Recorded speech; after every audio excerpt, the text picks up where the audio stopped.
GST दे दे के परेशान है इंडिया। 40% के स्लैब में हमारी इनकम आती है। 1 करोड़ कमाते हैं, 40 लाख रुपया सीधे सरकार को दे देते हैं। जिस दिन औरत को ये आज़ादी दे दी गई उस दिन धर्म खत्म हो जाए। जैसे तुम किसी काम के होते हो तुरंत आदमी झुक जाता है। टॉपर्स के लिए, लूजर्स के लिए नहीं। बैग लटकाया जा रहा, ये फर्जी हिंदू और फर्जी मुसलमान से परेशान। जिंदगी में मजा आना चाहिए, और कुछ हो या ना हो। कोई वहां मेड बहुत महंगी है, वो भी आती है फोर्ड में, इंडिवर में। स्लेव मतलब जिसके पास 3 में से कोई पावर नहीं है।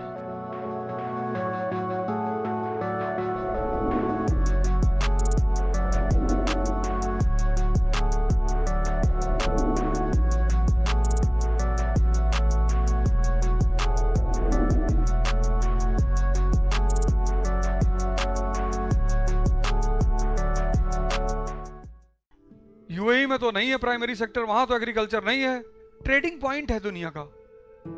अमेरिका, रशिया, इंडिया, सब बिजनेसमैन जाके वहां बैठ गए हैं और उस कंट्री ने सारे बिजनेसमैनों से कहा है कि कोई इनकम टैक्स नहीं। अरे बोले साहब, जीएसटी दे दे के परेशान है इंडिया।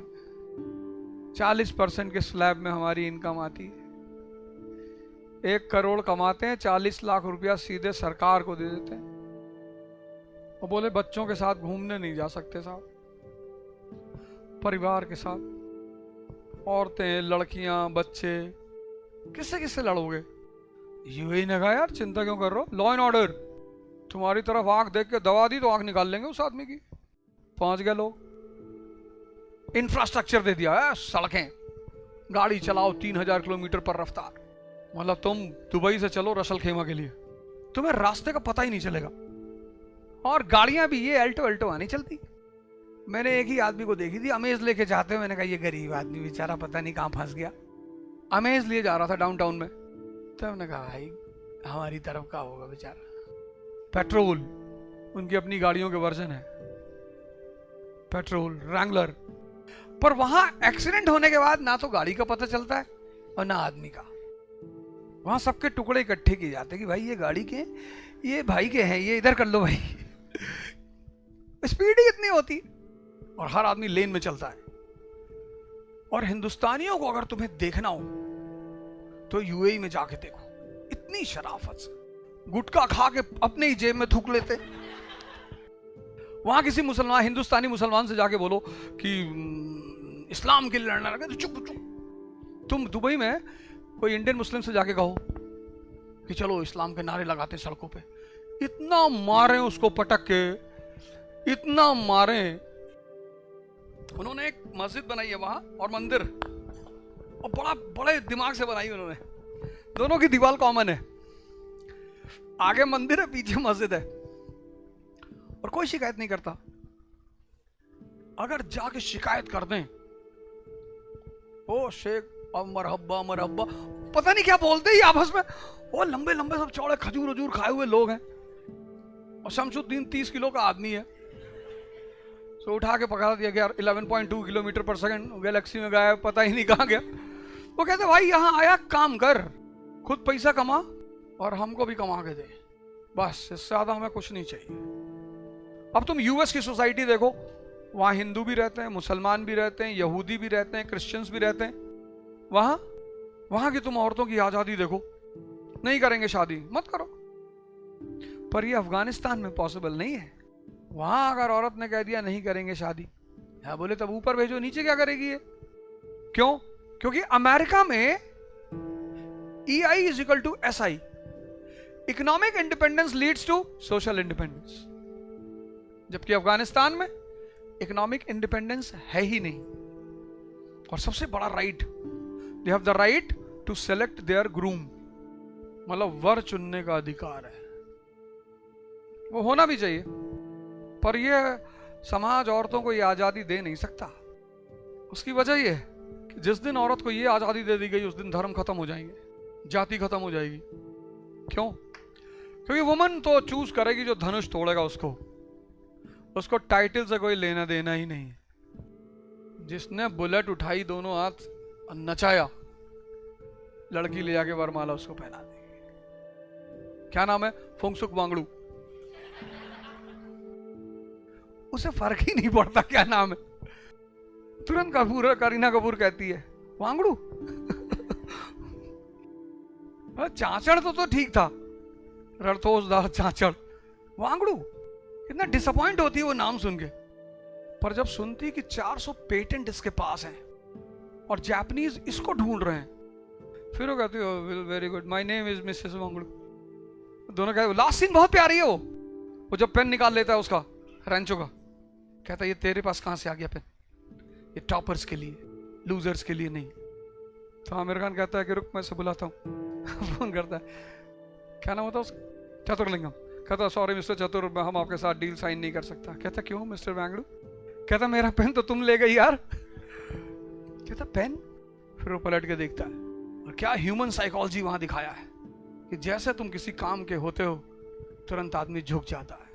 कहता मुझे पता था, मतलब मेरे पास जब टाइम होता है तो मैं उस सीन को देखता हूं।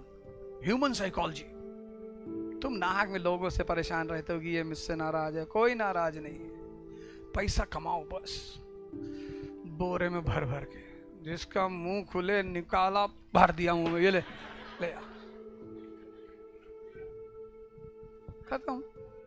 तुम इतना टेंशन में रहते हो। मैं भगवान विष्णु को इसीलिए तो मानता हूं, उनके हाथ एक तरफ लक्ष्मी जी हैं, दूसरी तरफ सुदर्शन है। तो पहले किसी को पैसा दे दिया, ले चल शुरू हो जा, सीताराम सीताराम। उसने कहा नहीं गाएंगे, निकाला तुरंत 4 गोली डाल। क्या कॉम्बिनेशन है। और तुम यार भगवान को देख के नहीं समझ पाते, फिर कहते हो दुनिया में बड़ा अंधकार है। पढ़ाई यार इतनी मजेदार चीज है, आदमी का पूरा जीवन बदल देती। अगर ये बात मुझे क्लास 10th में समझ में आ जाती तो मैं भी IIT करके इंजीनियर हो जाता। अच्छा वो उस वक्त समझ में नहीं आई। मेरे फादर उससे कहते, देखा मैं तुझसे कहता था ना, टाइम पे चीजें समझ में आनी चाहिए। अब मेरे दोस्त कहते हैं कि यार इसने कभी पढ़ाई नहीं की। सही कहते हैं वो। मैं उनके साथ 15 साल स्कूल में रहा हूं, उन्होंने कभी मुझे पढ़ते हुए नहीं देखा। बैग लटकाए जा रहे हैं। उनको लगता था मैं,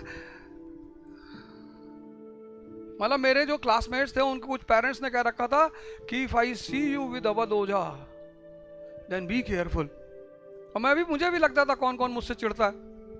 तो मैं उनके पापा को जब देखता था तो मैं भी बोलता था, और अंकल खैरियत। नालायक कहेंगे। कई बार तो एक ही दुकान पे दोनों साथ में टकरा जाते थे कि बड़ी गोल्ड फ्लैग। तो मुझे लगता है यार ये,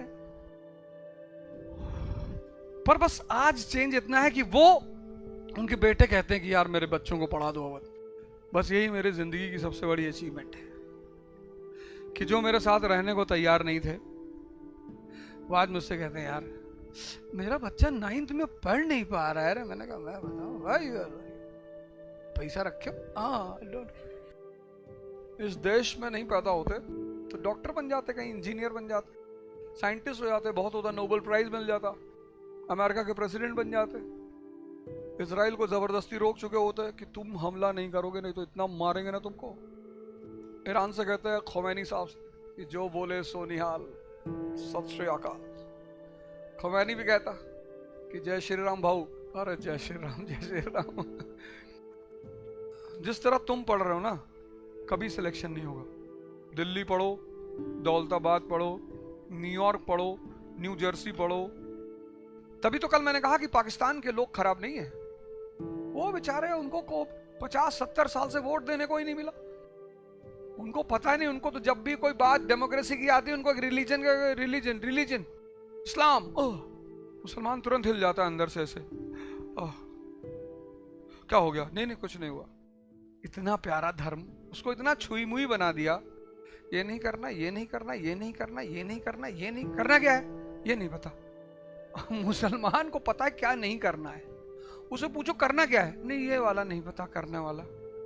मैं बताता हूं ना कि जब तुम खाना खाने बैठो तो अगल बगल पूछ लो कि लोग खाना खाए कि नहीं खाए।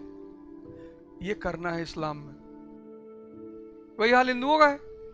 ये नहीं करना, ये नहीं करना, ये नहीं करना। करना क्या है नहीं ये तो नहीं पता है। जब करना क्या है पता ही नहीं।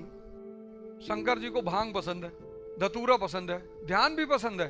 10-10 घंटे बैठे रहते हैं आंख बंद करके, सदियों तक बैठे रहते हैं। तुम 10 मिनट नहीं बैठ सकते। जय श्री राम। 6 महीने जंगल में रहोगे? नहीं भैया।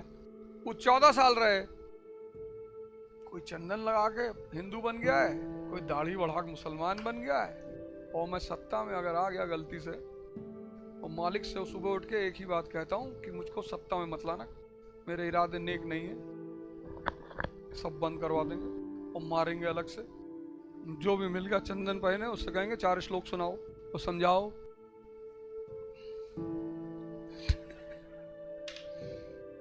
वो मुसलमान से तुरंत पूछेंगे कि मोहम्मद साहब 7वें आसमान पे गए थे? हाँ हाँ। तो किस किस आसमान पे कौन कौन सा पैगंबर बैठा था? फरिश्ते, सॉरी, कौन कौन से फरिश्ते बैठे थे?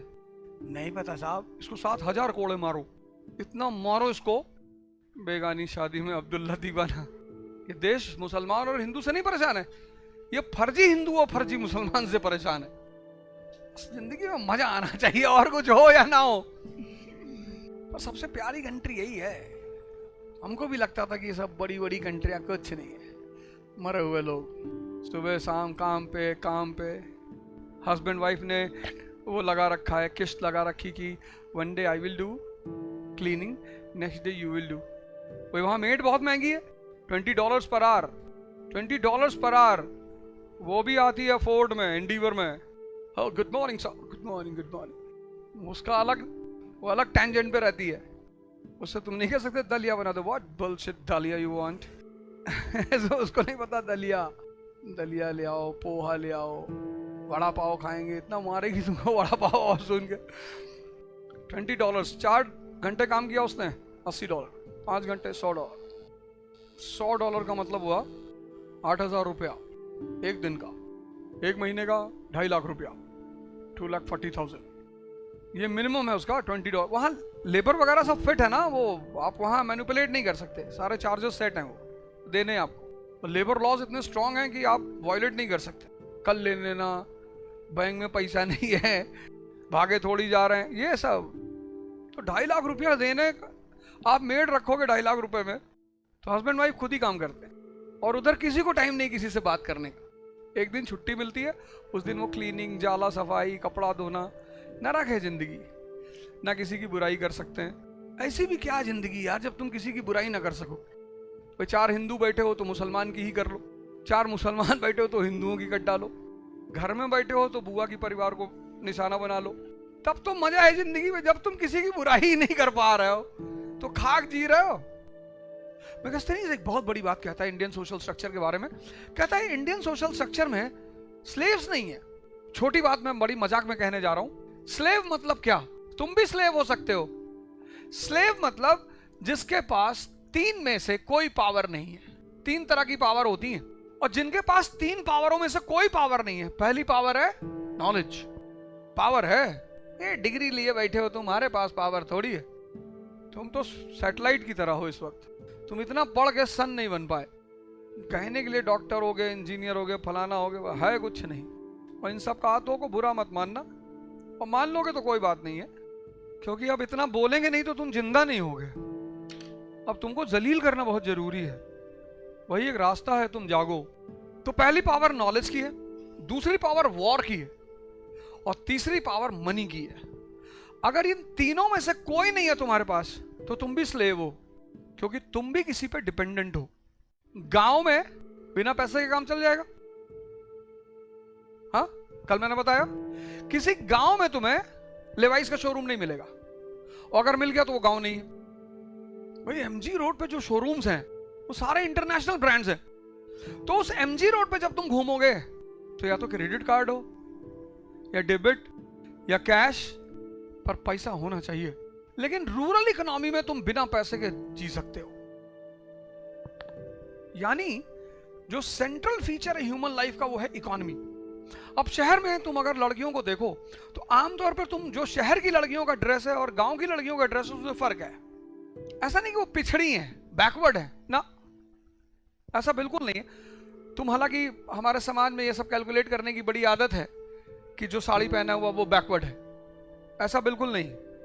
कपड़े से किसी आदमी की मानसिकता का कोई पता नहीं लगाया जा सकता। शहर में वर्किंग वुमन ज्यादा है, स्टूडेंट्स हैं, ट्रैफिक है। यहां पुणे में पुणे म्युनिसिपल कॉर्पोरेशन की बसें जो चलती हैं उनको साड़ी पहन के तुम नहीं पकड़ सकते। ड्रेस का कनेक्शन देखो, इकॉनमी। अब धोती पहन के कोई अगर फैक्ट्री में काम करने चला गया और गलती से धोती मशीन में घुस गई, तुम तो कल्पना करने लगे कि यार अगर तुम आंख बंद कर लेते तो हेल्प हेल्प चिल्लाने भी लगते।